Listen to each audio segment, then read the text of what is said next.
I visited with the two children. The young boy, I know his brother from a time I gave him a bicycle as a back-to-school effort. I know the grandmother who works at the Walmart in Pullman. I've been with them before. Unfortunately, the circumstances this time were tragic. An 8-year-old boy shot in the chest and back. His 10-year-old female cousin hit in the shin at a baby shower in West Englewood Saturday night. Some people just came up and was shooting, and I started running. She's screaming.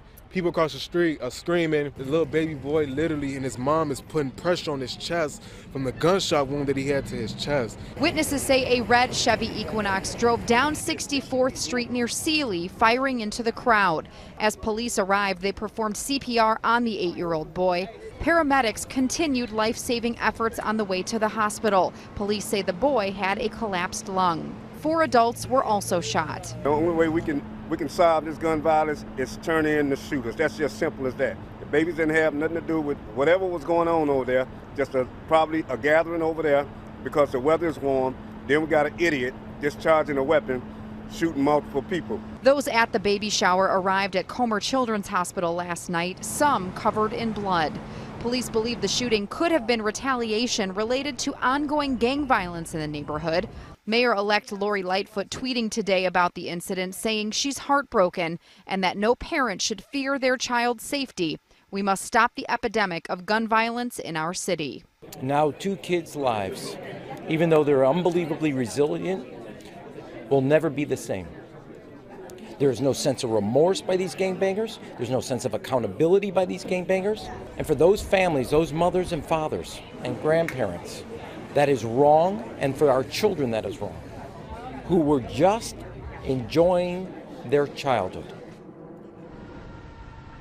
The adults shot range in age from 23 to 42 years old. The most seriously injured was a 29-year-old woman shot in the chest and shoulder, taken to Christ Hospital. Begin with that breaking news. At least 5 people shot tonight in West Englewood. One victim, just 8 years old. CBS 2's Jeremy Ross is live outside of Comer Children's Hospital tonight with more on what led to the gunfire and the chaos that followed. Jeremy?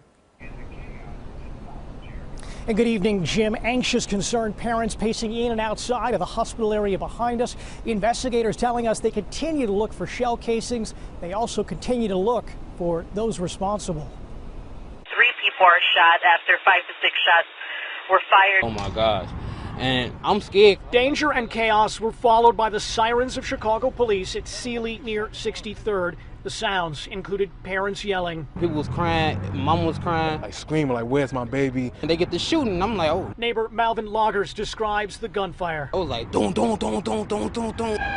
Anybody get shot? Anybody get shot? I'm running, I'm getting behind the car. Yeah, the boy, he got shot and they started pointing at the ground. They holding his chest, and I'm like, oh my gosh. I think it was his mother putting the pressure on his chest. Police say that 8-year-old boy was one of 2 children shot in this neighborhood. The other, a 10-year-old girl. At least half a dozen injured by gunfire. You got multiple ambulances en route. 10 shots fired. Caller says a bullet was through her window. A witness says a car stopped outside of a home and began shooting at someone nearby. That person fired back. People reacting to the gunfire also began shooting. A potentially deadly exchange in range of a gathering celebrating family. A baby shower. It was a baby shower. It was that just makes it all worse. I don't never really expect it to happen to what happened. Parents can't even organize their baby shower and have to worry about the effects of gun violence hitting their home during the party. Now, police are telling us that 8 and a 10-year-old are in stable condition. A 29-year-old in a separate hospital in critical condition. At least 3 others being treated this evening. No one is in custody in connection with this ongoing investigation. Live outside of Children's Hospital, Jeremy Ross, CBS 2 News. Jim. Jeremy, thank you.